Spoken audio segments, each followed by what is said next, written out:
My name's James McKENNey, or Jim McKENNey as I prefer. I'm a Cheshire resident at 272 Beacon Hill Drive, and I've been here since 1970-71. And what attracted you to this wonderful shire?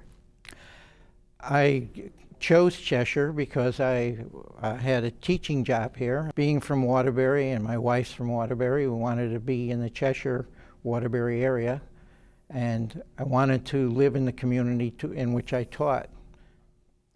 What's your background as far as college? UConn. I did my undergraduate at UConn. I did a master's at UConn and a 6th year at UConn. Once you got the place you like, keep on going there. Yeah, a little bit funny story. I would take a 4 o'clock class and I got out at 3. My wife would have the car running. I worked it out with the principal. Someone would wait with the homeroom till the buses got totally out. Literally run out the door, hop in the car, had to get to Hartford by 3:30 or you didn't make your 4 o'clock class. That's right. That's a tough driving situation there. Yeah. And so you moved to Cheshire. You're teaching at Highland School, I believe, right? No, actually, I spent the first year at Doolittle, and then Highland opened, and I went over to Highland, as did many of the teachers from the various schools, to fill the teaching spots there. And what got you interested in politics?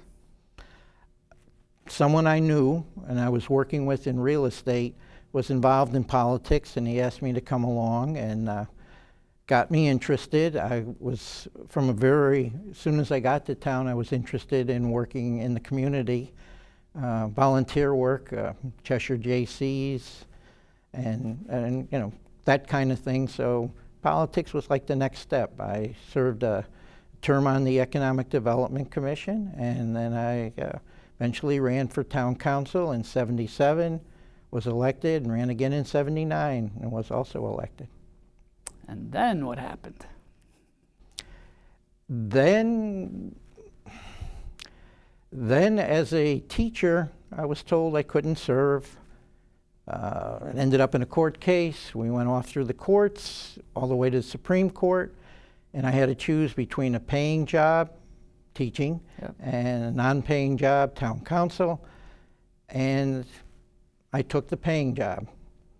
When the legislature came back in session, they virtually, in a sense, overruled the Supreme Court, which is a rarity, and they made it so that teachers could run for office. There were a number of teachers around the state, both parties, usually the ones in the minority party in that particular town, that were in the situation, so the case had much bigger implications for the state than just Cheshire.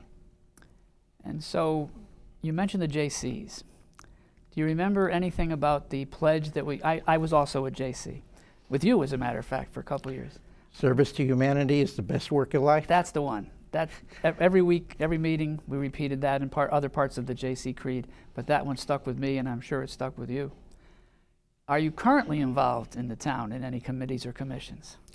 Yeah, after the council, I served on the commission that built the trash to energy plant in Wallingford, and saw that till its completion, and a brief term on the inland wetlands, but I really wanted to be on public buildings, so when an opening came up, I jumped on that and has served for about 30 years on public building, 13 as its chairman.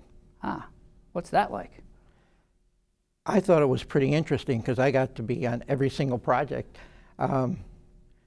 It was fun. It's a great group of people to work with, and there's no real political agenda. It's just get things accomplished for the town. Were there any projects that you were involved in that you felt were really what made it worthwhile for you to be in either the council, on the council, or in one of the committees or commissions? I think it was the DOT addition in 2004. Because I worked at DOT in 2004. I was there every day and came in under budget and early. Most projects run over for, you hit unexpected things. Well, we hit unexpected things, but we still brought it in under budget and early. And there were a couple of things you mentioned when we were talking off camera. There was something with a large pile of dirt, and there was something with lights that weren't the way that lights should be. Can you elucidate us on those? Yeah, back in the 78, 79 period, the Norton School had put in the sodium vapor lights in the classroom in an addition or whatever, and the parents group starting raising concerns because children were having difficulty with it, and they came to me, and together we worked on that as an issue, and eventually the lights were removed. Tended to cause a certain percentage of the children difficulty, headaches, but there was the potential of more serious than headaches. Mm-hmm. The dirt pile was on Grove Street. Give us the dirt. There was a contractor working for the town doing a sewer line and got into a riff with the residents and was being spiteful, so he wouldn't, move the dirt, and just made it such a low priority, and the people were complaining and nothing was getting done. And they came to me, and I always try the nice way first. I ask nicely through Public Works, and they put out the request to the contractor. He didn't do anything, so we went and we called the newspaper. We got a big photo, big pile of dirt, basically embarrassed the people into doing the right thing. Mm-hmm. Now, are there any current issues that have been attracting your attention? I guess the two that jump out quickly, or two or three. One's economic development. I was on the council that hired the first economic development coordinator. We've been talking about it for almost 40 years. We haven't made a lot of progress. That annoys me because I know North Haven has helped their tax base tremendously. Mm-hmm. They're in a great location near a highway and a railway. We're near two major highways. We should be much better off than we are. Gains have been made, but nowhere near what we should have. Mistakes have been made in the past, and it's not here to dwell on it. We need to move forward. The other one probably would be the schools. The plan was not the right plan. The first step was $100 million down a $400 million path. That's not the right way to go. We do need to address the schools. Highland was 40, 50 years ago, and that's our newest school. Mm-hmm. Our schools are aging. We have a plan to replace our roads, but not our schools. That doesn't make sense. So we do need a plan. We do need to implement the plan. We do need to find the revenue to implement the plan, but we also, I'm running as a financially conservative Democrat, and that means we need to know the difference between wants and needs. Mm-hmm. We need the facility to go with an excellent school system that we have with staff, but the buildings are not excellent. They're aging and they need to be upgraded. But that was not the right plan, but we do need one, and I hope we'll get there.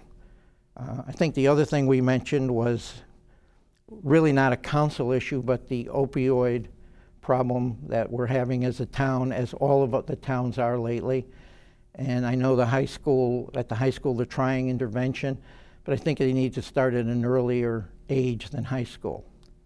Okay, so you don't think that introduction of this topic at an early age tends to get people and young children going in that direction? I taught grade 4 for a number of years, then 5, and then 6, and then 7, then 8. 4th or 5th grade, one of my students brought a bottle of alcohol in a bag to the cafeteria. Mm. No, 5th grade's not too early. He was a 5th grader. He was a 5th grader. Now, when you approach these subjects, do you also then approach people in the town to help you to go to the heart of them? Are there any people that you go to usually? You talking the dirt or the opioids? Well, either one. Obviously, the opioid thing would take everybody in the town, the Board of Ed, social services, and to a minor extent the council, and because the council doesn't get into the schools, but to make sure there's the funding for the things that are needed. Mm-hmm. Again, wants versus needs. Dealing with that issue is a need. Yes. I also know from conversations with you that you have an interesting way of campaigning that other candidates either might want to take on or avoid. Can you share with us a little bit how you and your wife have been campaigning? Back in '77, pretty much the only guy that put signs out was this guy named Jack Foster, and he put out 3 or 4 signs. He was a very successful 3rd district candidate. Right, remember Jack. I inundated the town with signs. Mm-hmm. And unlike a prior guest, I do believe that getting your name recognition is an important step in campaigning. So I flooded it, maybe to the regret, because everybody else seems to have taken on the idea of flooding the town with signs. Mm-hmm. But anyway, then the next step was, if they're all there, how can you be different? How can people remember your name? So I put a sign on top of my car top. Yeah. Very successful. I go places and people say, I was behind you, I saw you such and such, or wherever. Now my wife and I, we bike ride a lot on the bike path, and when we go door to door, it's easier, more economical to go drop off literature on bicycles. So I've got little signs on the bike, Jim McKENNEY, Council at Large. Does anyone stop you to talk to you while you're sitting on your bike? Not on the bike. Not on the bike. Not on the bike. Everybody's moving, but you can see them look at you. You know, so they're seeing the sign. The name recognition is only a small part of the campaign. Mm-hmm. It has to be tied to, I remember you from JC's, or softball, or where else, you know, or neighbor, or whatever. And hopefully they remember you with a positive attitude. Okay. Now, is there anything else that you want to add? You want to make believe you're talking to someone on the campaign trail? I want to represent all of the people in Cheshire, not a segment, not the Dems or the U's, all the people. And I would say one of the biggest accomplishments on the Public Building Commission, we all work cooperatively. Mm-hmm. Anybody could be on any subcommittee when I was chairman, so that everybody's all pulling together. We need more of that on the council. Excellent.